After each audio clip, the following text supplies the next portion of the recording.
El doctor Gary Britton Justo es médico cirujano por parte de la Universidad Michoacana de San Nicolás de Hidalgo, especialista en psiquiatría, egresado del Hospital Psiquiátrico Fray Bernardino Álvarez por parte de la UNAM. Cuenta con diplomado de alta especialidad en psiquiatría legal y forense en el Hospital Psiquiátrico Fray Bernardino. También cuenta con diplomado de alta especialidad en el manejo de las adicciones en el Instituto de Estudios Superiores de Administración Pública. Somos colegas. Ha sido asesor para la Comisión Interamericana para el Control de Abuso de Drogas, CICAD, y del Programa de Cooperación en Políticas de Drogas entre América Latina y la Unión Europea. Además de ser asistente de la dirección en el Hospital Psiquiátrico Fray Bernardino Álvarez, también fue jefe de la Clínica de Patología Dual en este mismo hospital y es asesor externo para la Comisión Nacional contra las Adicciones. Ha sido colaborador en varios trabajos, dentro de ellos la guía de práctica de buenas prácticas en el tratamiento alternativo para personas con adicciones en conflicto con la ley, realizado por CONADIC, y también en varios artículos y libros.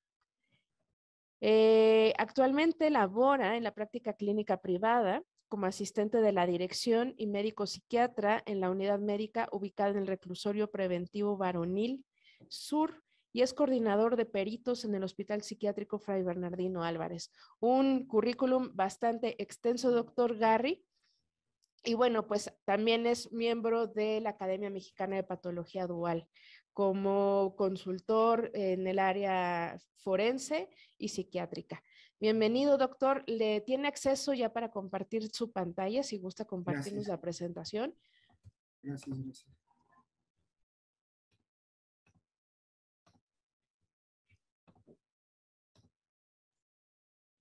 Me dicen en qué momento puedo empezar. Ya, adelante, doctor. Todo suyo. Bien.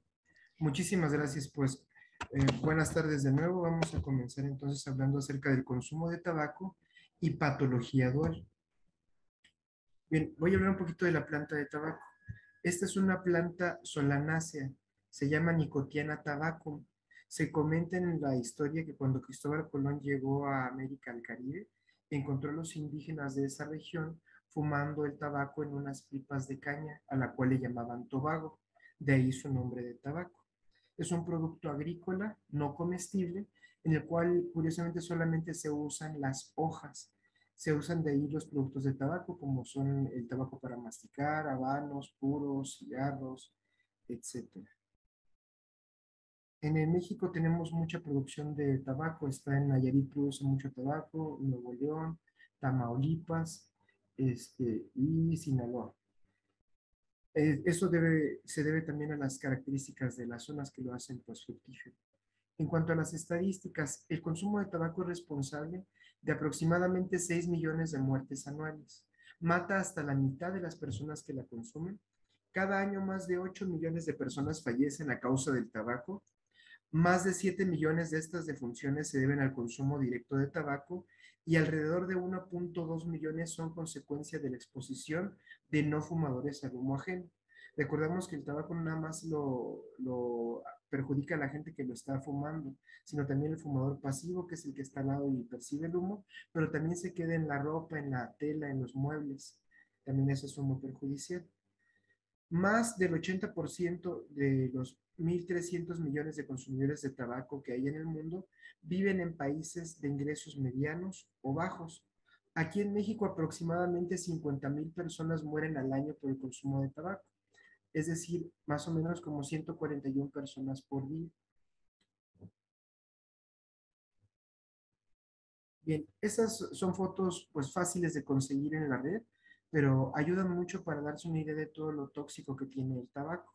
Tiene aproximadamente 4,000 sustancias químicas, 400 de estas sustancias son extremadamente dañinas y más de 50 de ellas son cancerígenas. Encontramos aquí, por ejemplo, el alquitrán, que es el más cancerígeno, también el monóxido de carbono, tiene la nicotina, que es la sustancia activa que genera la dependencia, arsénico, tolueno, amoníaco, entre otras sustancias.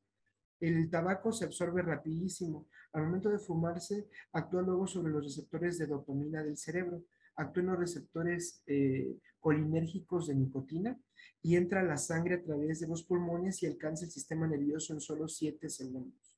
70% de las muertes por cáncer de pulmón son causa del tabaquismo, 80% de las muertes por cáncer de estómago y es responsable del 30% de las muertes por cáncer de vejiga, de riñón y útero en mujeres.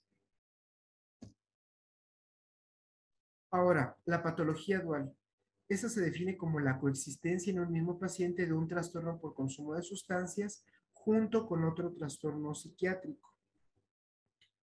Esa teoría tiene muchos años.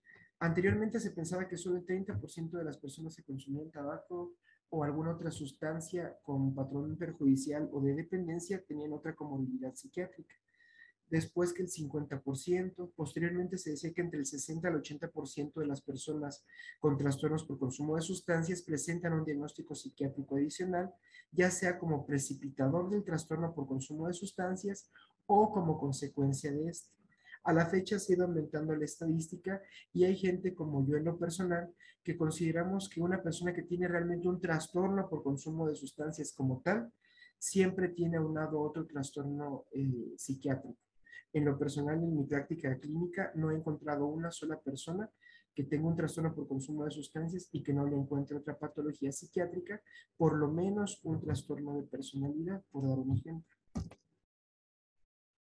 Bien, en cuanto a la patología dual, pues estos pacientes son muy complejos tanto desde la perspectiva clínica como social y constituyen un reto terapéutico no solo a título individual, sino también para los sistemas de atención. Anteriormente no se les daba tratamiento a las personas de una manera integral. Se trataba primero, le decían, bueno, tienes una depresión, tienes que tratarte primero la depresión y luego tratamos tu trastorno por consumo de sustancias. O viceversa, se le decía que tenía que tratar primero la dependencia o el consumo perjudicial, la adicción, como le dicen coloquialmente, a la sustancia para posteriormente recibir un tratamiento de salud mental, lo cual fue un gran perjuicio para estos pacientes. A la fecha se utiliza el tratamiento con lo mejor de los abordajes para un tratamiento de la patología adictiva, así como en la salud mental, lo mejor del tratamiento psicoterapéutico y psicofarmacológico. Esta es una foto de Edward Kansian, es un médico psiquiatra. Él es de origen armenio que nació en Estados Unidos, en Massachusetts. Bien, entonces estamos hablando acerca de la teoría de la automedicación. Fue popularizada por este doctor, desde 1985 agarró auge. Esta menciona que los efectos específicos de las sustancias son perseguidos por usuarios con necesidades de minimizar afectos y estados emocionales y mentales negativos y por lo tanto rara vez se elige la sustancia al azar, la sustancia de abuso o problema. Por ejemplo, notaba que consumían por ejemplo, una sustancia, luego consumían otra, pero no se enganchaban a la primera siempre. Se enganchaban con aquella sustancia que le daba algo a la persona que lo consumía.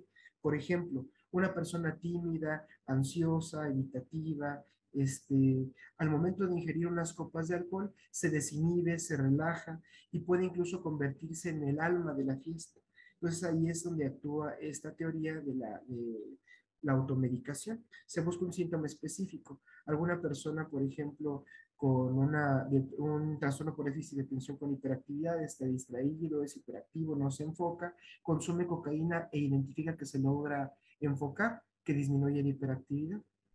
Esa es la teoría que está como pues muy, muy bien sustentada, pero hay más modelos. Aquí está el modelo biopsicosocial. Aquí este es un modelo más ecléctico. Propone permítame 3 segundos. 3 segundos.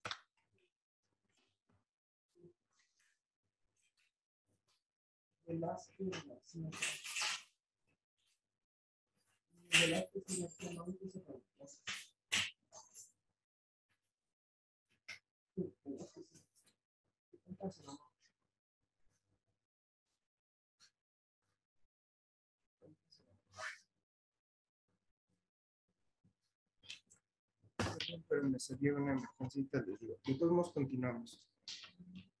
Como les mencionaba, el modelo biopsicosocial es el modelo más ecléctico. propone una explicación multifactorial en donde juegan un papel importante los elementos de tipo genético, interactuando con factores psicológicos y otras determinantes socioculturales. Es decir, dice que la situación es multifactorial. Espérenme 3 segundos. ¿Hasta ahorita una pregunta o alguna duda que tengan? ¿Nada?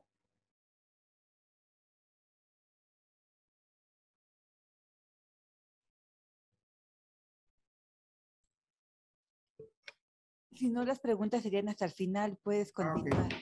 Gracias, gracias. Muy bien. Entonces, hay diferentes tipos de patrones de consumo. Está el consumo experimental, que es cuando se prueba la sustancia que sea solo una vez y no se vuelve a consumir. El consumo social o recreativo, que se consume la sustancia en situaciones en las cuales el consumo es voluntario, se hace entre amigos, con la finalidad de pasar un buen rato, de distraerse o de relajarse. El consumo circunstancial.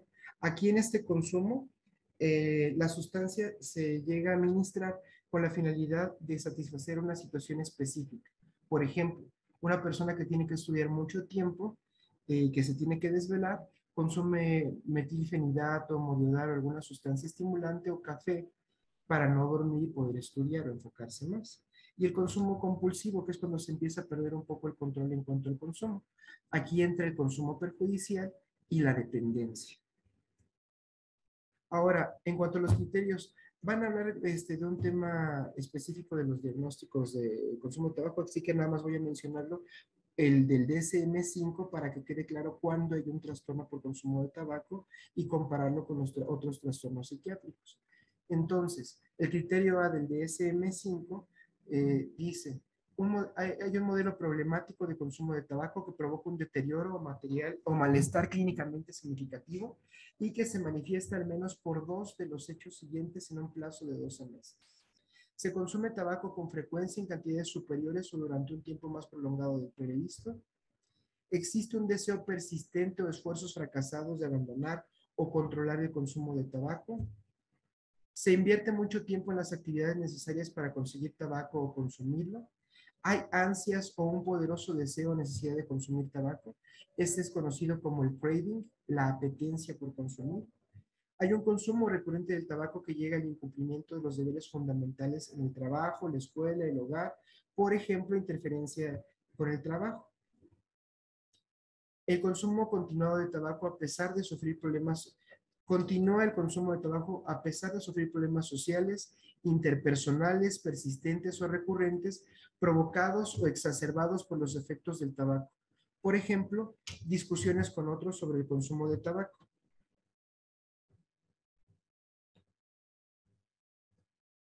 El consumo de tabaco provoca el abandono o la reducción de importantes actividades sociales, profesionales o de ocio. Hay un consumo recurrente de tabaco en situaciones en las que provoca un riesgo físico. Por ejemplo, fumar en la cama o fumar cuando se está conduciendo un auto. Se continúa con el consumo de tabaco a pesar de saber que se sufre un problema físico o psicológico persistente o recurrente, probablemente causado o exacerbado por el tabaco. Y se genera la tolerancia. Para que haya un consumo perjudicial es aquel donde el consumo está generando algún problema en algún área de la vida del sujeto, ya sea psíquica, en las emociones, lo mental, física, en el cuerpo, o social, que puede ser en la familia, con la pareja, el trabajo, la escuela o con la ley.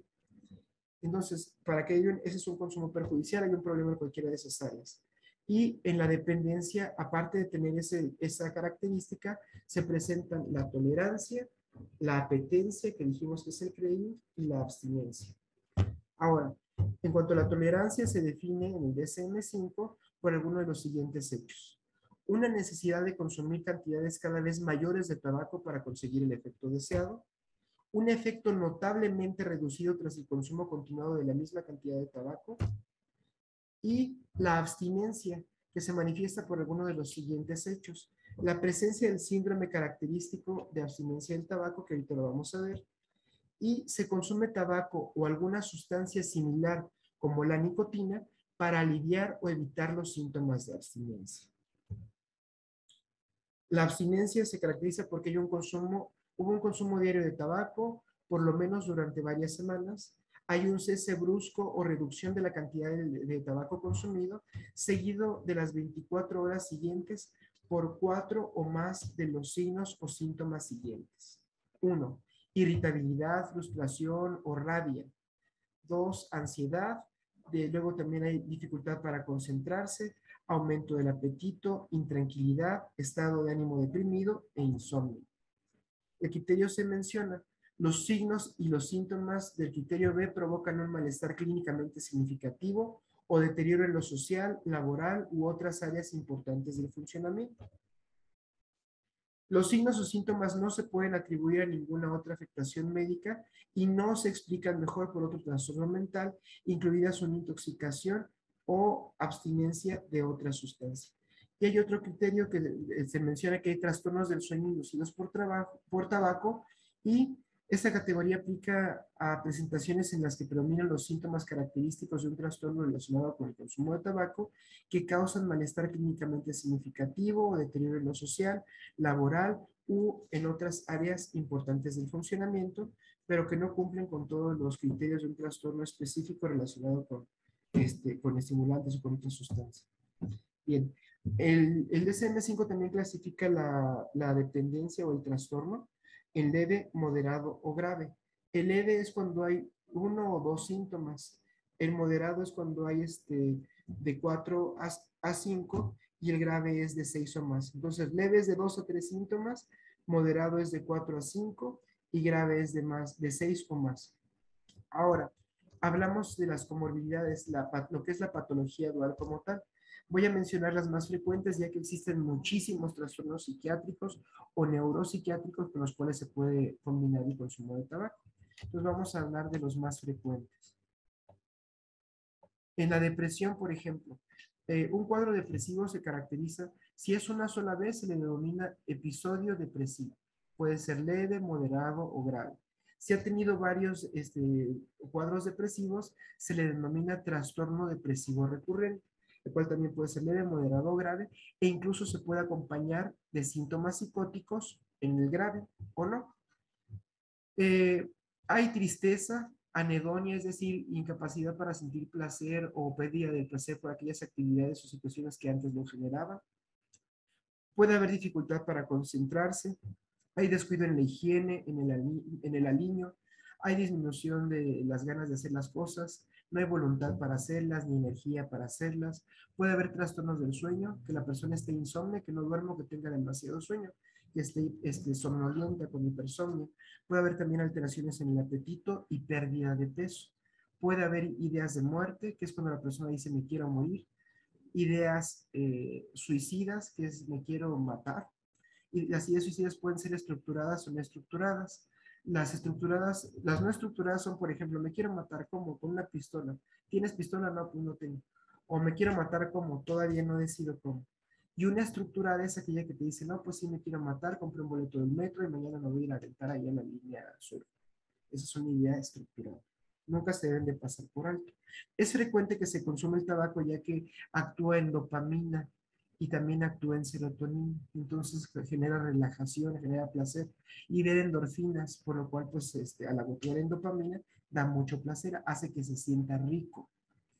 El tabaquismo es la primera causa evitable de enfermedad y de muerte en pacientes con depresión. Disminuye efectos de medicamentos utilizados para tratarla y también lo fuman mucho en los trastornos de ansiedad. Hay un aumento de pensamientos o de intentos suicidas en aquellas personas que consumen mucho tabaco.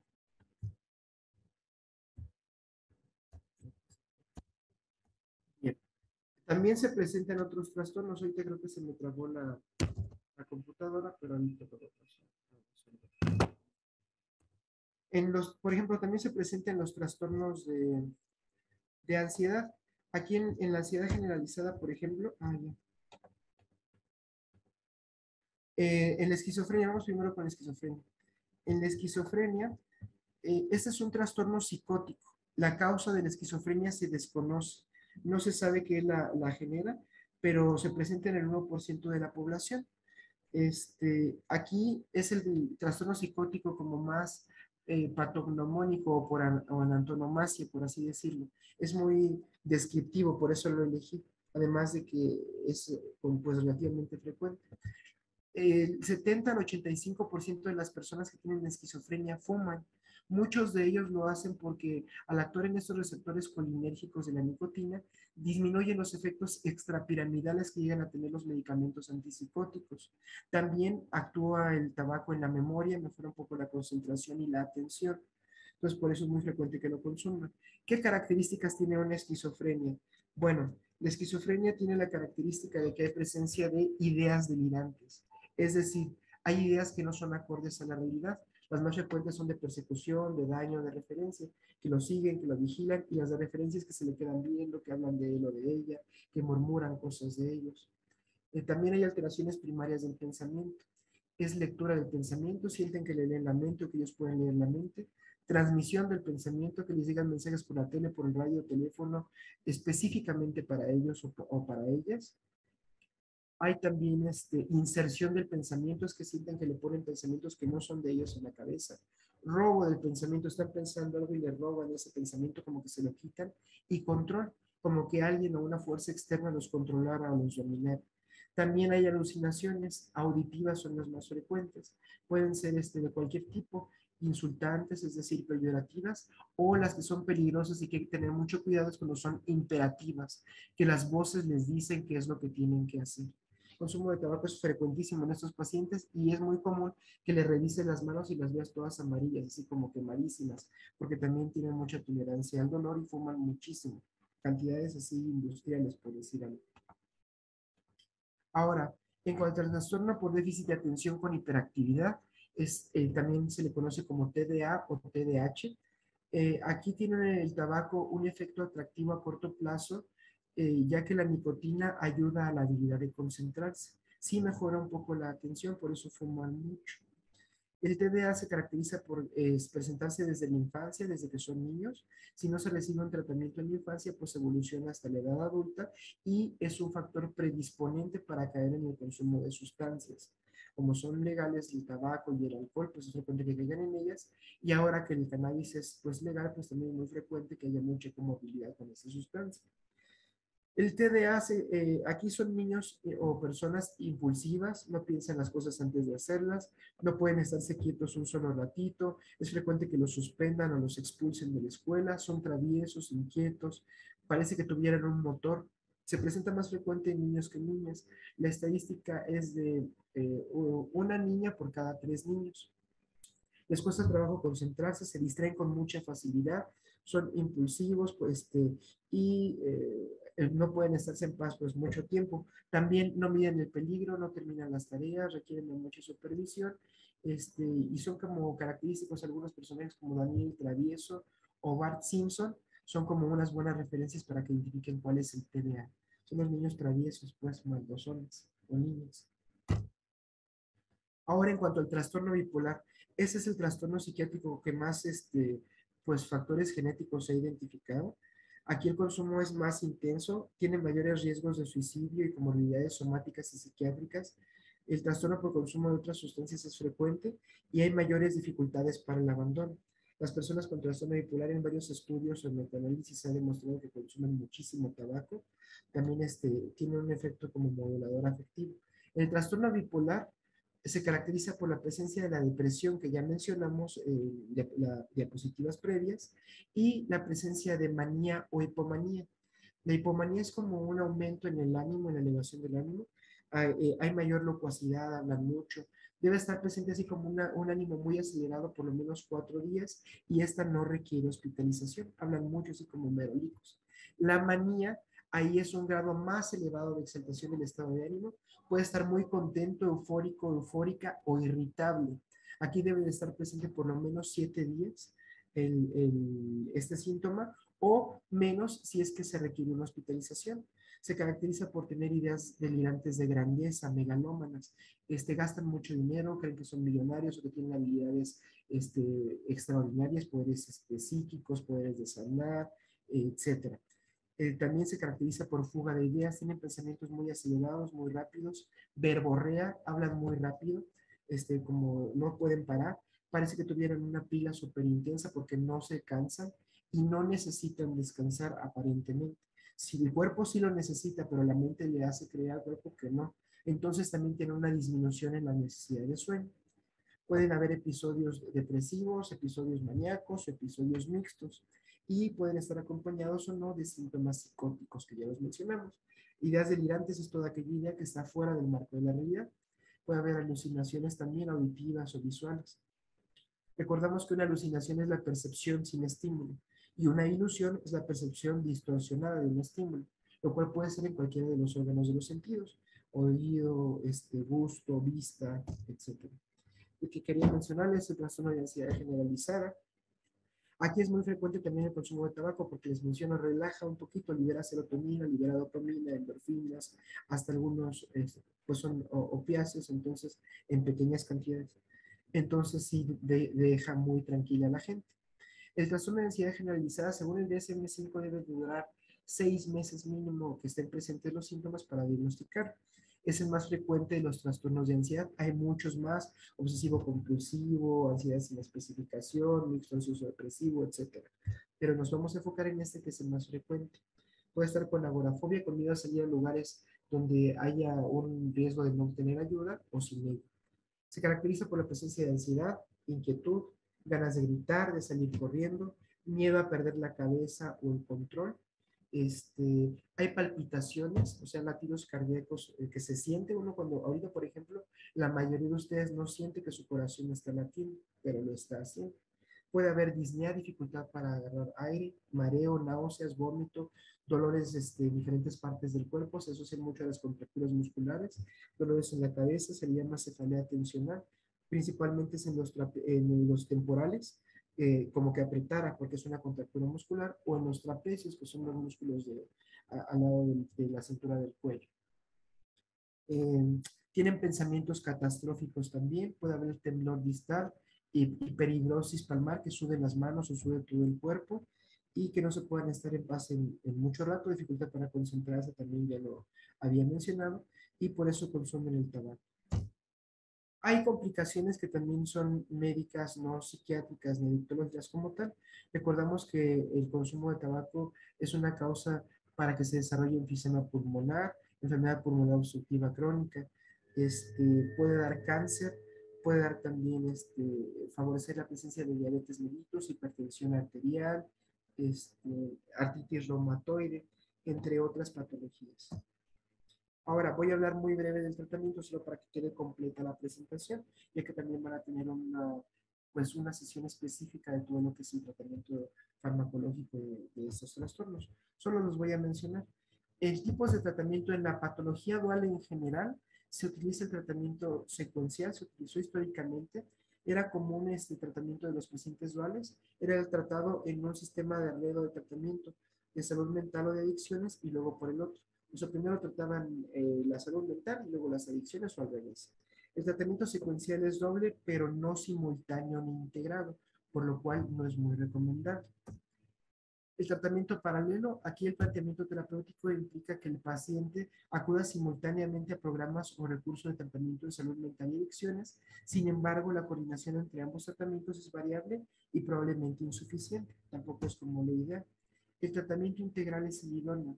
Es un modelo que combina elementos y recursos terapéuticos tanto de la red de salud mental como el de adicciones en un programa de tratamiento unificado. Para pacientes con trastornos duales, este tipo de tratamiento será con el mismo equipo que se integrará por profesionales de distintas áreas, capaces de seguir al paciente en su evolución y abordar su doble trastorno. Implica psiquiatra, psicólogo, médico general, trabajadora social, etc. Las características de un tratamiento integral, pues tiene que haber una conexión. El paciente deberá mantenerse dentro del tratamiento en una relación individual personalizada, con visión a largo plazo y adaptación a las necesidades del paciente. Recuerden que cada tratamiento es único, es personalizado. Las características también encontraremos que hay continuidad. El abordaje integrado debe evitar la discontinuidad de las acciones terapéuticas tan probables en la patología dual. Hay intención. Es la inclusión en el programa de líneas diversas capaces de dar respuesta a los diferentes niveles de complejidad, severidad e incluso la motivación de los pacientes. Aquí menciono brevemente las etapas de cambio de Prochaska y Di Clemente, que también salieron del tabaco. Este es para ver en qué etapa se encuentra la persona y con base en esa etapa se ve qué tipo de tratamiento se le debe de dar. En la precontemplación, el paciente no tiene intención de cambiar la conducta, no se da cuenta de que existe un problema. Luego sigue la etapa de contemplación. Uno sabe que existe un problema, pero no hay compromiso para cambiar. Posteriormente va la preparación. Es la intención de tomar acción para hacer cambios, pero aún no lo hace. La acción, aquí ya modifica algo y esto está seguido de cambiar el comportamiento. Aquí ya empieza a actuar. En el mantenimiento es cuando ya se tiene cierto control, hay cambios sostenidos, una nueva conducta que reemplaza a la anterior, es decir, una abstinencia de consumir. Y posteriormente se agregó la recaída. Al inicio no venía esa etapa, pero como es muy frecuente que las personas con un trastorno por consumo de sustancias tengan recaídas, pues se agrega. Entonces aquí se vuelven a caer en los hábitos o comportamientos de antes y luego se vuelve a empezar. Aquí lo más importante es de que se va ascendiendo, o sea, la figura que se realiza no es un círculo vicioso, es una espiral. De cada recaída se aprende, siempre va aprendiendo y va creciendo, va siempre hacia arriba, hasta el momento en el que alguna vez pues ya dejan de consumir, aquellos que realmente lo desean. Les hablaré brevemente del decálogo de patología dual. Eso aplica para todas las sustancias, incluyendo el tabaco que nos ocupa. Las adicciones constituyen un trastorno mental y no un problema de voluntad o de falta de carácter. Es un trastorno de clara base cerebral y da lugar al llamado modelo de la adicción como enfermedad del cerebro. Las actuales definiciones permiten una valoración dimensional de las adicciones en leve, moderado o grave, que ya se las mencioné. Solo 10% de las personas que son expuestas a las sustancias sufrirán una adicción. Estas personas presentan una susceptibilidad y vulnerabilidad que viene producida por factores individuales, genéticos, psicopatológicos y medioambientales. Las adicciones se presentan en su mayoría junto con otros trastornos mentales. La evidencia científica apoya que no se trata de dos trastornos diferentes. Los estudios epidemiológicos no incorporan las adicciones comportamentales. La patología dual puede ir asociada a otras enfermedades médicas que forman parte integral del propio proceso. El efecto de la sustancia con capacidad adictiva es diferente en distintos grupos de personas, lo que incorpora a la patología dual el concepto de medicina de precisión o personalizada. Los pacientes con trastornos mentales, incluidas las adicciones, deben tener acceso a un modelo asistencial multidisciplinario que integre y/o coordine la red de salud mental y adicciones. El concepto de patología dual basado en la neurociencia es el único que garantiza un abordaje integral de estos pacientes en sus vertientes biológica, de forma inseparable la atención psicológica y social. Recordemos que el humano es un animal biopsicosocial. Un animal racional, pues porque luego se ofenden, luego se comunican. También está la psicoterapia. Los objetivos principales de la psicoterapia son aumentar la motivación para abandonar el uso del alcohol, de tabaco o de otras sustancias, aceptar y utilizar el manejo farmacológico.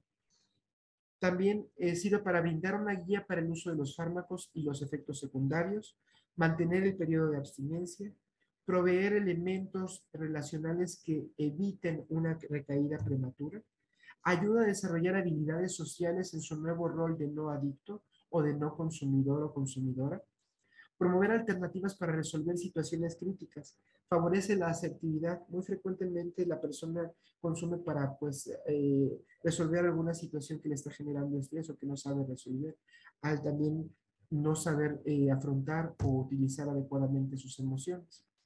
Corregir los factores precipitantes y asociados. Ahorita que menciono esto de las emociones, recuerden, por ejemplo, la ansiedad es útil, sirve para algo, te sirve para prevenir. Por ejemplo, estás en la calle, en un lugar oscuro, no hay mucha gente y ves una persona sospechosa con algo en la mano que se te acerca, pues es probable que te vaya a saltar. Para eso te da ansiedad y evitas esa situación, te vas, te retiras. Si tienes un examen, te avisan y no estudias, no te da ansiedad, pues no estudias y no pasas el examen. Tiene un uso. La depresión también tiene una utilidad. Sirve para soltar, sirve para reconstruirse. ¿Cuándo son patológicas estas emociones? Cuando generan un malestar clínicamente significativo a la persona o cuando le generan una disfunción en cualquier área de su vida. Ahora, En la psicoterapia también es importante para aplicar estrategias preventivas de las recaídas, entender el papel de las sustancias en la vida de la familia para hacer un plan de tratamiento adecuado y también existe el tratamiento en reducción de daños. No siempre se puede lograr la abstinencia total. Es frecuente en algunos otros trastornos. En el tabaco llega a pasar, es más frecuentemente en trastornos por consumo de opiáceos, por ejemplo. Se busca la reducción del riesgo, la reducción del daño. Aquí hay que trabajar para que el consumo no llegue a generar problemas en aquellas personas que continúan consumiendo sustancias.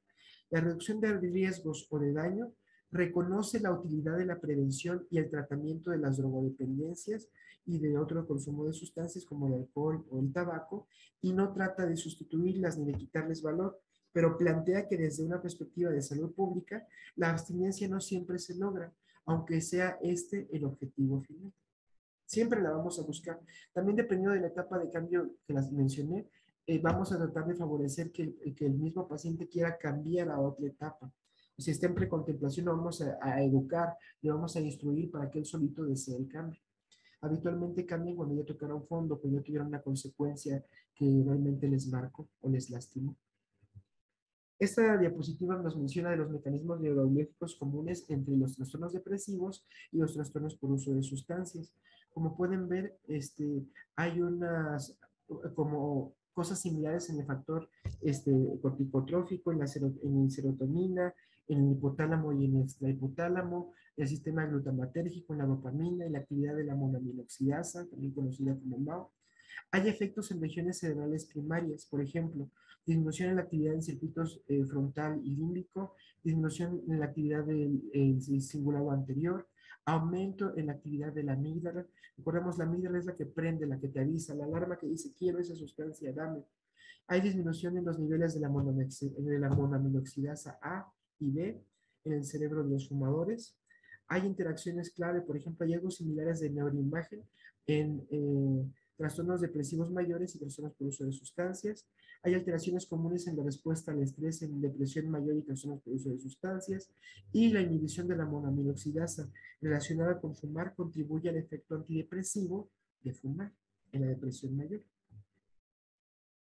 Esta otra diapositiva también nos menciona pues, evidencias científicas en el tratamiento de la depresión y trastornos por uso de sustancias en un metaanálisis. Aquí podemos ver en el que nos ocupa, que es la nicotina, nos vamos a ir directamente a ese, como los inhibidores de la recaptura de serotonina, como la fluoxetina, pues no ayudó mucho en el trastorno por consumo de tabaco, ni la sertralina, pero sí sobre el estado afectivo. Los que sí se han visto que ayudan mucho para el trastorno del consumo de tabaco son el bupropión, la venlafaxina y la nortriptilina. El bupropión también es conocido como la anfebutamol. El enfoque terapéutico es importante, hay que comprobar la seguridad del uso de los antidepresivos, por ejemplo, ahorita que estamos hablando de depresión. Un episodio depresivo debe tratarse a pesar de que el paciente esté en una situación de consumo activo. El uso de sustancias no limita el tratamiento para la depresión. Es necesario hacer un buen diagnóstico, la observación clínica tras un breve periodo de abstinencia, por ejemplo, de una semana. En la esquizofrenia y patología dual, hay unas comorbilidades importantes con diferentes sustancias. La que nos ocupa es de la nicotina y es con la que más se ve, además de la cafeína.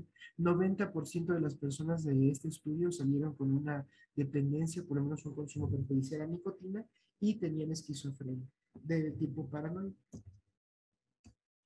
En cuanto al tratamiento, bueno, el tratamiento es médico, el de primer contacto es súper importante, que logren hacer un buen diagnóstico de esos trastornos por consumo de sustancias y de una comorbilidad psiquiátrica no adictológica, y en caso de que tengan resistencia al tratamiento o de que el caso esté muy complejo o complicado, ya se le pasa al psiquiatra e idóneamente al adictólogo. Tips para dar algún tipo de medicamentos. Mucha cautela con las benzodiazepinas. Es muy frecuente que el médico general, como médicos generales, demos tratamientos con benzodiazepinas por mucho tiempo. Eso no es correcto. Puede generar dependencia. El Vademecum dice que puede darse hasta 12 semanas una benzodiazepina. Nosotros los adictólogos y con los estudios sabemos que a partir de 4 semanas, es decir, de un mes, ya puede haber un riesgo de que se genere una dependencia, por lo cual tengan mucha cautela. Sí úsenlas, son medicamentos excelentes, en buenas manos. Si no se utilizan adecuadamente es cuando puede haber problemas. A largo plazo pueden dar dependencia y alteraciones cognitivas, demencias ocasionadas por las benzodiazepinas. Puede utilizar para los trastornos de ansiedad o depresiones o psicosis, así cuando están muy agitados, se pueden utilizar benzodiazepinas con la finalidad de tranquilizarlos, de dormir o de relajarlos. No son específicos para dormir, no los usan como para inductores del sueño nada más. Siempre úsenlos cuando haya comorbilidad con ansiedad o alguna situación así. El clonazepam, por ejemplo, se puede utilizar de 0.5 a 6 miligramos. Esos tienen, el clonazepam y diazepam tienen una vida media prolongada.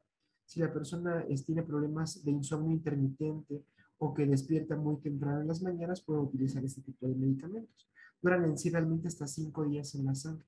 La dosis del diazepam pudiera ser desde 2.5 hasta 20 miligramos al día.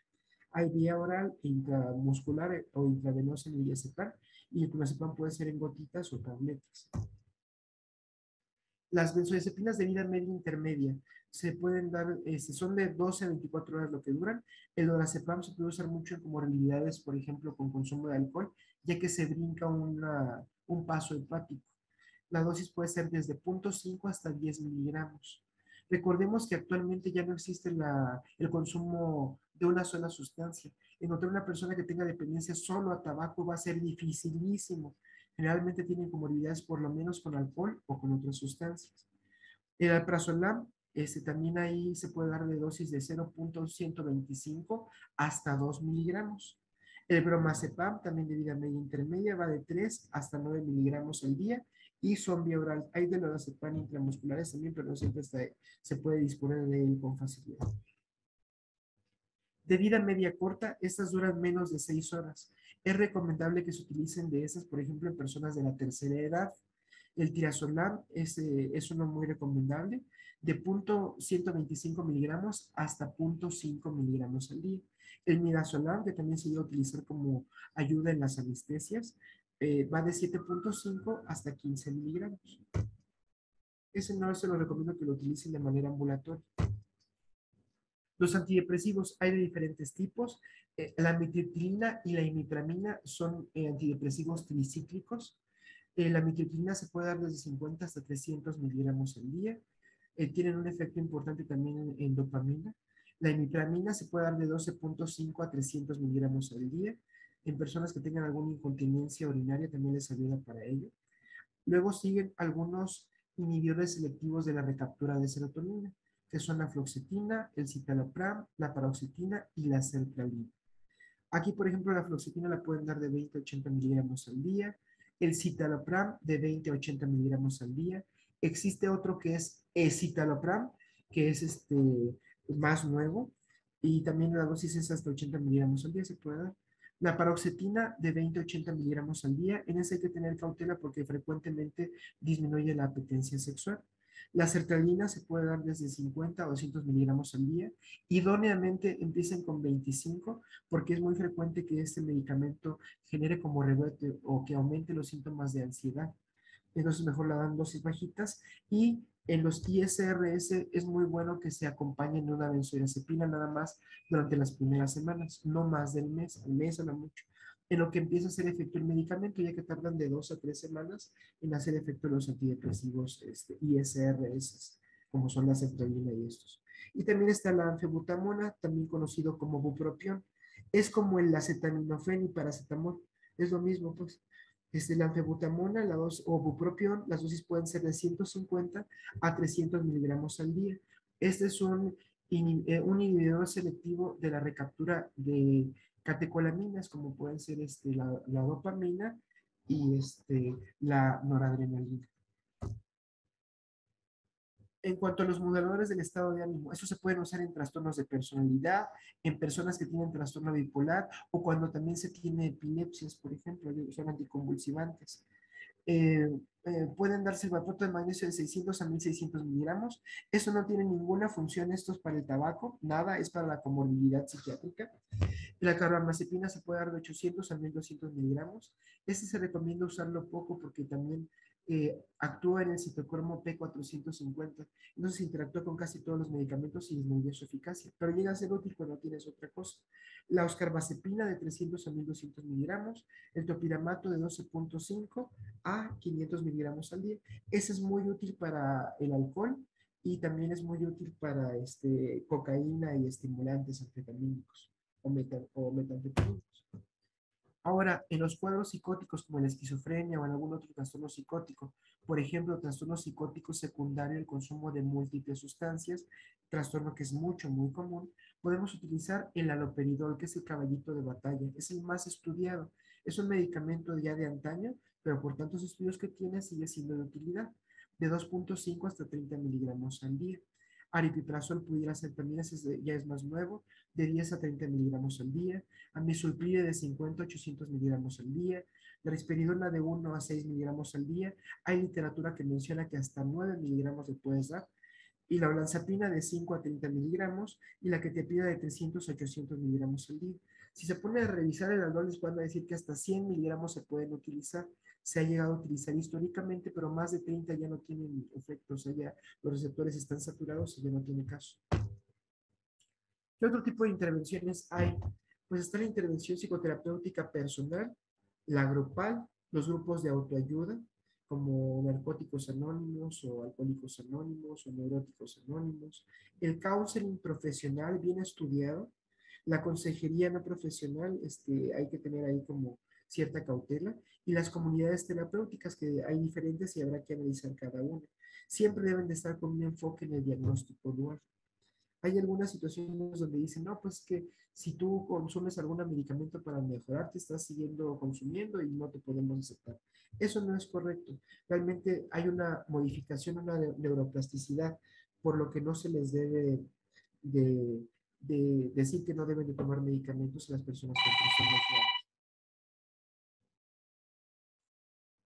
Ahora, en cuanto a los chicles, hay sistemas de liberación prolongada, como son los chicles de nicotina. Hay chicles de 2 y de 4 miligramos. El chiste es nada más que se mastica, se siente lo picante, se pone sobre las encías para que se absorban más, se pierde el efecto, pues se vuelve a masticar.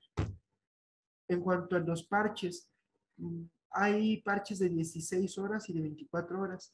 El de 16 horas se usa, por ejemplo, 4 semanas 15 miligramos, luego 2 semanas de 10, 2 semanas de 5. Luego hay parches de 4 semanas se utilizan de 21 miligramos de nicotina. Pueden ser utilizados también luego 14, 2 semanas y luego 7 durante otras 2 semanas. En algunos casos se recomienda iniciar con los parches de nicotina 2 semanas antes del día es decir, del día que van a dejar de fumar. Me voy a adelantar porque les digo, van a tener esa clase muy a detalle. Entonces, para que quede como bien cerrado. Otro medicamento útil es la vareniclina.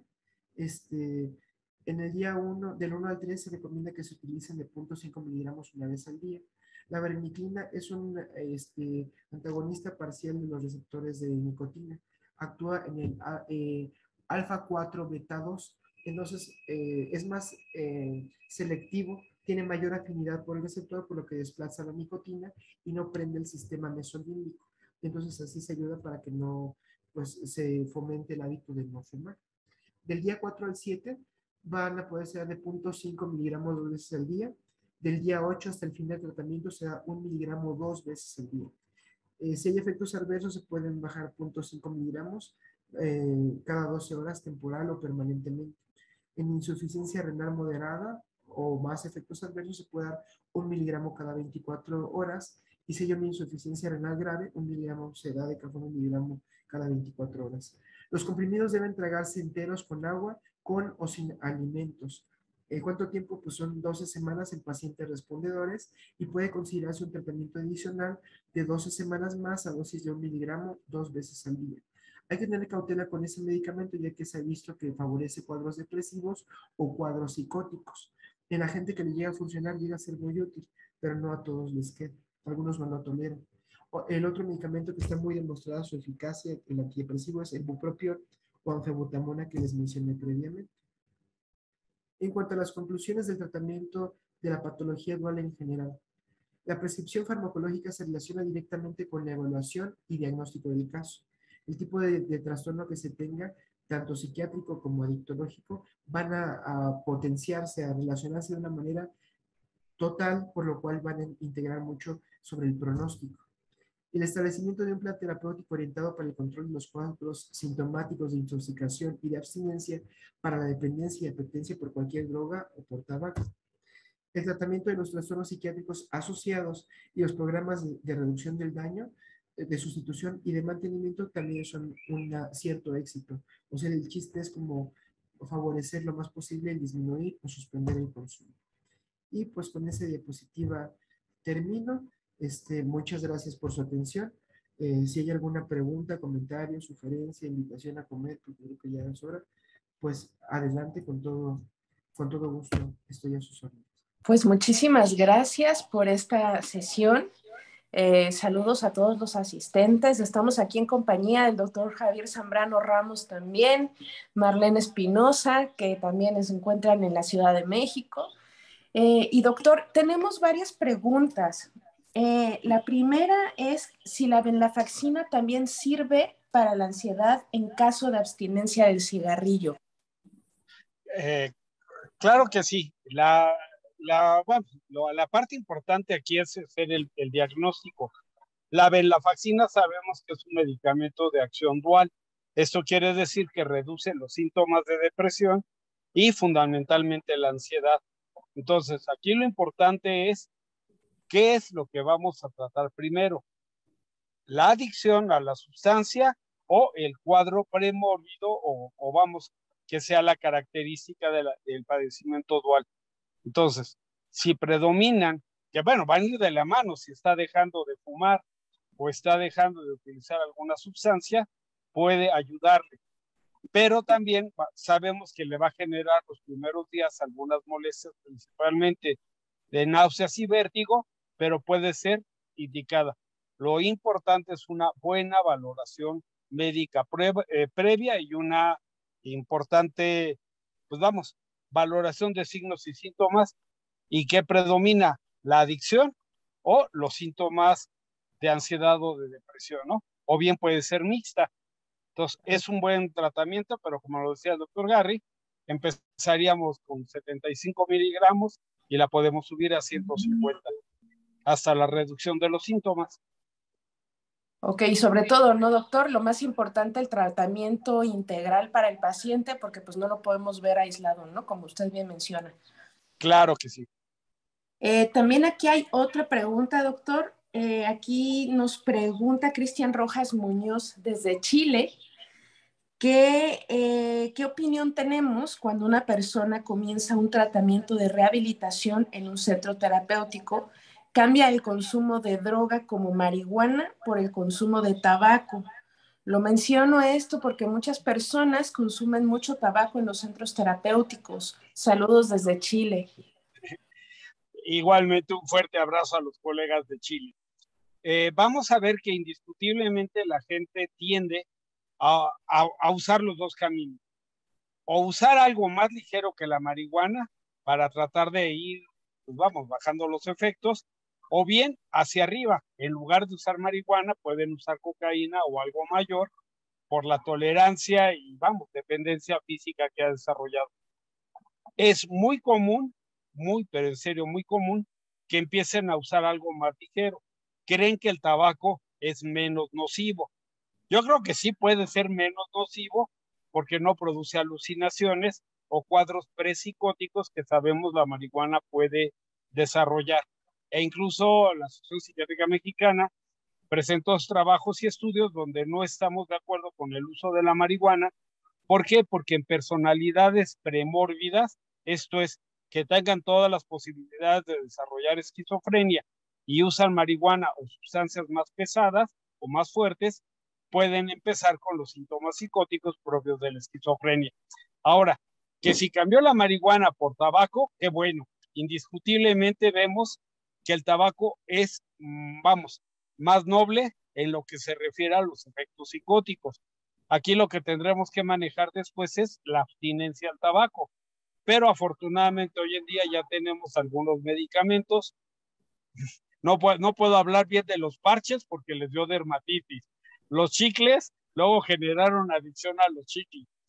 El Champix, de modo tengo que dar el nombre comercial, la veraciclina nos la quitó Cofepris, no quieren decir por qué, simplemente nos la quitaron, dicen que porque encontraron sustancias precancerígenas, y bueno, solamente nos queda la anfebutamona, que es magnífico en el tratamiento para dejar de fumar, ¿no? Pero bajo un protocolo bien establecido por las clínicas de tabaco. Claro, gracias, doctor. Y Marlene Espinosa, yo creo que esta pregunta es ideal para ti, porque nos menciona la doctora Elizabeth Montiel Yáñez que el vapeo es tan dañino como el tabaco, que ya habíamos hablado en otras situaciones, ¿no? Que en muchas ocasiones en un momento se llegó a utilizar que el vapeo era como que la puerta de salida del tabaco, pero nos dimos cuenta que al final terminaban siendo consumidores tanto de vapeo como de tabaco. ¿Qué opinan? Sí, ¿Quieres, Marlene, conteste y ahorita te comento la Comisión Interinstitucional de Lucha contra el Tabaco presentó y lo que se logró en la Cámara de Diputados?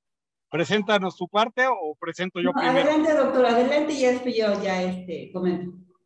Ok, quiero comentarles que en enero de este año el vapeo o las compañías que tratan de introducir este tipo de productos hicieron todo un trabajo en la Cámara de Diputados para vender y lograr la concesión a la venta de su producto. Incluso se adelantaron, y hablo de colonias como Polanco o diferentes lugares, que se empezaron a vender todas estas sustancias para el vapeo. El argumento que ellos daban efectivamente es que es menos dañino que el tabaco, pero la experiencia en los trabajos que se presentaron ante la Cámara de Diputados fueron de que es al contrario. No sabemos con qué cochinadas, y perdón, lo digo así textual, con qué están hechos las mezclas para lograr los sabores a tabaco, y peor aún, aquellos aromatizantes. A lo mejor tú nos puedes dar toda una clase de eso, Marlene. Todo lo que utilizaban para que tuviéramos un sabor determinado. Incluso había sabor cereza, chocolate, menta, pero resultó ser más precursor de cáncer, por lo cual recientemente, y ahora que el fin de semana fue el Día Internacional de, todo lo que fueron los trabajos para el Día Internacional de la Lucha contra el Tabaco, se acordó de manera contundente que el vapeo está prohibido en la Ciudad de México, e incluso todo lo que es la zona centro de la ciudad es considerada libre de humo. Entonces vamos ganándole terreno a otras sustancias. El vapeo salía peor que el tabaco. No sé qué nos puedas comentar, Marlene. Gracias, doctora Yolanda, gracias, doctor Zambrano, gracias a la doctora Elizabeth por hacer la pregunta. Sí, evidentemente, hay diferentes informes que lanzó la Organización Mundial de la Salud desde que se lanzaron desde el punto de vista comercial todos los sistemas electrónicos de administración de nicotina. Hay tabaco calentado, tabaco que no es calentado.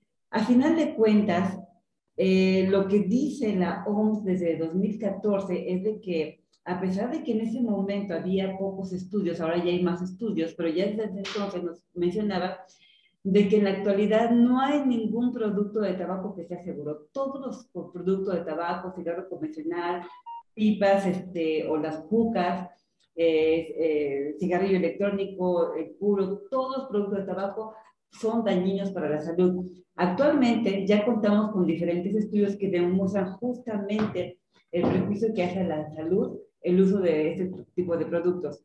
Ahora bien, en algunas instituciones o algunas personas en sus consultorios particulares han recomendado el uso de vapeadores como una forma de dejar el cigarro convencional y que empiecen a consumir estos cigarros para que ya no consuman. Aquí incluso se encontró un efecto al revés, de que las personas no solamente cambiaban el cigarro por cigarrillo o por el vapeador, que es el cigarrillo electrónico, sino además regresaban otra vez al consumo de cigarros convencionales y entonces ya consumían los dos productos. Entonces, sumado el daño que ocasiona el tabaco convencional, que tiene 7,000 sustancias tóxicas, más de 60, 70, 80 provocan cáncer, además de que puede provocar EPOC y todas las enfermedades que ya conocemos en los diferentes aparatos y sistemas, También el vapeador produce daños muy similares. Evidentemente, la industria del tabaco produce y vende y comercializa todos estos productos con diferentes atractivos, como les ponen aditivos de olores, sabores, y que generalmente la campaña publicitaria va, es decir, su mercado son los más jóvenes, los niños, los adolescentes, para que en un futuro, cuando ellos ya tengan una adicción, pues ya tengan ellos un comercio asegurado. Y que no solamente se queden con los vapeadores, porque seguramente van a transitar a otro producto de tabaco, que generalmente van a terminar en cigarrillo convencional. Entonces, la respuesta de que no es un producto seguro, de que no es saludable, de que no ayuda para dejar de fumar y por supuesto que hace daño, tanto como los cigarros convencionales. Y eso de acuerdo a información de la Organización Mundial de la Salud y por supuesto también a la evidencia científica que hay en relación a este tema. Ok, muchas gracias Marlene por esa observación tan puntual. Y también mencionar, ¿no? Como tú acabas de decir, en la población de riesgo se ha visto que los niños, incluso entre 10 y 13 años, es la edad en la que ellos empiezan el consumo de tabaco. Y si está tan a la mano el acceso a estas sustancias como vapeadores, cigarrillo electrónico, todo eso, les estamos facilitando todavía más el acceso, ¿no? A ser consumidores de tabaco. Sí, es correcto. Incluso hay varios estudios que indican que una persona joven, que es cuando empiezan a fumar, 12, 13 años, como tú lo comentas, empieza con un cigarro, es probable que vaya usando cigarros. Un solo cigarro puede causar tanta adicción como consumir más cigarros. Evidentemente, la edad en que las personas inician a fumar es en la adolescencia. Y bueno, y eso lo sabe la industria del tabaco, ¿no? Por eso es que dirigen toda la campaña publicitaria a este grupo de edad. Difícilmente una persona que empieza a fumar a los 20 años, 25, va a desarrollar adicción. Pero si consume cigarros u otro producto de tabaco en la adolescencia, es muy probable que tenga adicción. Y las probabilidades van a incrementar si tiene un antecedente de familiar de consumo de tabaco. Hay una predisposición genética y por supuesto que también la va a favorecer el ambiente.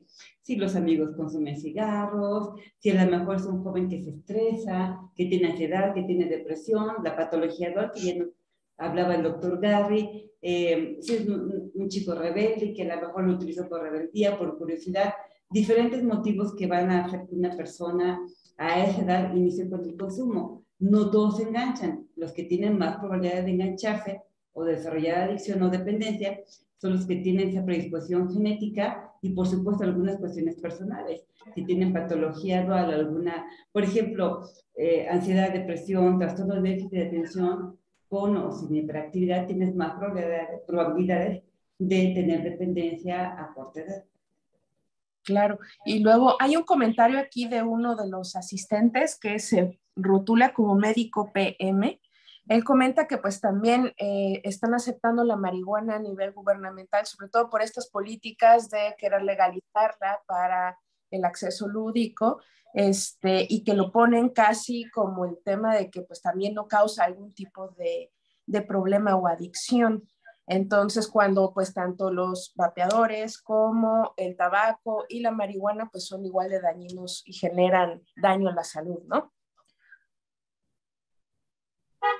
Y también aquí nos están preguntando en relación a las pláticas que están en la plataforma. Marlene, platícanos de más información sobre formación para tabaquismo. Justamente también para despejar tantas dudas que tenemos, pues tenemos disponibles, tenemos el taller de tabaquismo que dura 2 horas.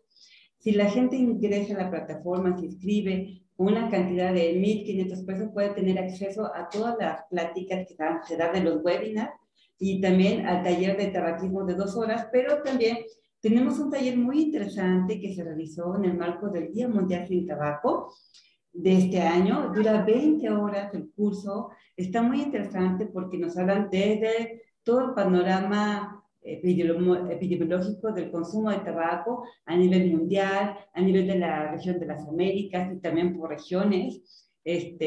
Terminamos en México, yo sé que nos están viendo también desde Chile, saludos a Chile. Y bueno, también se habla de los países que tienen mayor éxito, menor éxito en relación a este tema. Hablan de las políticas públicas que se han realizado también para fortalecer todas las medidas de control de la oferta, control de la demanda, de consumo de tabaco. Se habla también de los diferentes tratamientos farmacológicos, tratamiento cognitivo-conductual, otros métodos para dejar de fumar. ¿Qué pasa justamente con los vapeadores, con los cigarrillos electrónicos, con las pipas, todos estos sistemas nuevos de administración de nicotina, tabaco o no tiene tabaco? Todo esto nos van a hablar también en el curso. Hablan también de la patología dual. ¿Qué pasa a nivel cognitivo cuando una persona fuma? ¿Realmente el cigarro ayuda a que una persona tenga mayor concentración, pueda aprender más, pueda desarrollar más el ejercicio, mejorar la memoria, o es al revés? Todo eso lo vamos a ver justamente en el curso. Son 20 ponentes, un poco menos, pero son 20 presentaciones las que se van a proyectar en este curso de 20 horas. Sí, está muy interesante, sobre todo porque pues van a tener acceso a todos los webinars que se han estado haciendo a lo largo de estos ya 3 años que hemos estado compartiendo con ustedes de manera virtual. Y pues obviamente es una oportunidad también para que tengan acceso a precios preferentes para otras actividades. De hecho, desde el aspecto académico, que es en el que yo me estoy haciendo cargo en la actualidad, les puedo dejar en el tintero por ahí que estamos planeando también el curso de 20 horas para el mes de agosto en relación a manejo de patología dual. Estamos buscando que tengan aval académico. Ahorita seguimos trabajando en esos trámites, pero bueno, es bastante prometedor y sobre todo pues que nos estén preparando para que al primero y segundo, incluso tercer nivel de atención, tengamos las herramientas clínicas y diagnósticas, sobre todo para empezar a atacar este problema de adicciones a nivel nacional, que es lo que a nosotros nos compete, y obviamente ver que pues es un problema que va más allá de las fronteras, ¿no? Es un problema global que incluso pues maneja marcos económicos, políticos, sociales, y obviamente esto nos hace que sea un conglomerado de enfermedades muy, muy interesante y complejo a la vez para su manejo, ¿no, Marlene? Sí, totalmente de acuerdo. Yo creo que sí vale la pena mucho que se inscriban, porque realmente, como tú bien lo mencionas, se habla desde todos los aspectos económicos, sociales, también las bases clínicas de la patología dual, qué vamos a hacer cuando ya tenemos un paciente enfrente, ¿no? Desde el punto de vista ambulatorio, también de hospitalización, y todo eso se va a hablar en ese curso. Y si me permites también regresar al de tabaco, nos hablaron también en este curso los ponentes sobre los modelos que existen en el IMSS, en el ISSSTE, que aquí está el doctor Zambrano, representando la clínica de tabaquismo del ISSSTE, con un modelo bastante exitoso. ¿Qué pasa también en los centros de interacción juvenil, en la UNAM, en el Politécnico? Todos ellos tienen clínicas de tabaquismo. En el INER, por ejemplo, nos van a hablar también de COVID y qué pasa con el tabaco, qué impacto puede tener. Todo eso lo tenemos también en este taller que es importante. Y bueno, regresando al taller de patología también de 20 horas, pues sí vale la pena también que se inscriban, porque tenemos profesores con amplia experiencia en estos temas. Sí, y bueno, para los que nos están preguntando en el chat que cómo pueden acceder, pues tenemos en las redes sociales, por lo que es Facebook, Instagram, Twitter, tenemos acceso y podemos estar en comunicación constante. También está el correo en el cual les pidió Paulina Vela que manden sus datos para que envíen su información para las constancias. Ahí también pueden enviar sus datos. Y si no me mal recuerdo, Mar, correo de contacto @amepaz.org.mx también es una de las vías de contacto en la cual se pueden comunicar para que les hagamos llegar los requisitos para poder inscribirse y que tengan acceso a esta información tan valiosa que la verdad hemos estado generando y pues con el interés en común de seguir sumando fuerzas para atacar este problema de adicciones. Así es correcto. Y si me permites también comentar que, bueno, en relación justamente al comentario de médico PM en relación al consumo de la marihuana, eso también lo vamos a tratar en el taller de patología, ¿no? Cómo impacta también las drogas, diferentes usos de drogas y las enfermedades mentales de las personas. Sí, muchísimas gracias. Doctor Zambrano, ¿algún comentario de cierre de esta sesión para remarcar la lucha en contra del tabaco? Pues recuerden que el tabaco, como todo, es una adicción más. No me acuerdo la estadística correcta, pero sabemos que el tabaco es el precursor de muchas muertes, más ahora con lo del COVID, ¿no? Y en lo relacionado a patología dual, no hay que descuidar que una cosa es la adicción y la otra es la enfermedad mental que acompañe al padecimiento dual. Hay que tratar los dos padecimientos. Uno no es más importante que el otro, los dos tienen su importancia y una buena valoración y un buen abordaje y el trabajo multi e interdisciplinario creo que es lo que mejor le puede ayudar a nuestros pacientes. Y también, gracias, Doc. Y a mí también me gustaría hacer como que otra vez el recordatorio de que a la par del daño que le hace al individuo que lo consume, pues también es un daño a nivel ambiental, un daño a nivel de por humo de segunda y tercera mano también. Entonces, obviamente no es nada más el consumidor, es todo el ambiente que está mezclado o el que está en interacción con esta sustancia. Y como ustedes bien mencionan, pues es la puerta de entrada, ¿no? Para otro tipo de sustancias. Y que lo peor de todo es que está socialmente aceptada, entonces pues es muchísimo más difícil el manejo. Así es. Y pues bueno, doctores, pues muchísimas gracias. También les abro la puerta de que AMEPAD, junto en patrocinio con Laboratorio Bioquimed, tenemos la publicación de varios libros en relación a patología dual, tabaquismo, alcoholismo. Incluso recientemente hicimos un taller en relación a tabaquismo. También tenemos una guía para el abordaje de primer nivel de tabaquismo con unas muy buenas herramientas. Pueden tener acceso a todo este material comunicándose con nosotros. Y bueno, pues también recuerden que pues Laboratorio Bioquimed tiene soluciones en patología dual para el manejo de sus pacientes. Pues muchísimas y perdón, 2 libros más que también tienen y que son súper importantes, el del doctor Roche de psicogeriatría y el nuevo hijo de APEPAD, que es el libro de la doctora Ochoa, que es actualizaciones en paidopsiquiatría, ¿no? Que son nuevas adquisiciones. Y sobre todo que son muy concisos y están muy prácticos para que cualquier médico que se interese en el tema de patología dual pueda tener un ingreso a toda esta información sin ser psiquiatra, o si son psiquiatras, pues para seguirse formando y fortaleciendo sus conocimientos. Muchas gracias, doctor. A tus órdenes y ahí estamos. Bueno, hasta luego y saludos a todos y muchísimas gracias. Y seguimos en contacto, ya que tenemos sus correos. Cada mes tenemos sesiones académicas. Para el mes de junio vamos a hablar sobre adicciones. Estamos planeando por ahí tener una mesa redonda en relación a adicciones por consumo de sustancias ilegales en niños, en ancianos y el efecto para su tratamiento. Entonces, pues, estén pendientes para que nos podamos ver en la próxima sesión. Muchísimas gracias. Gracias. Hasta luego.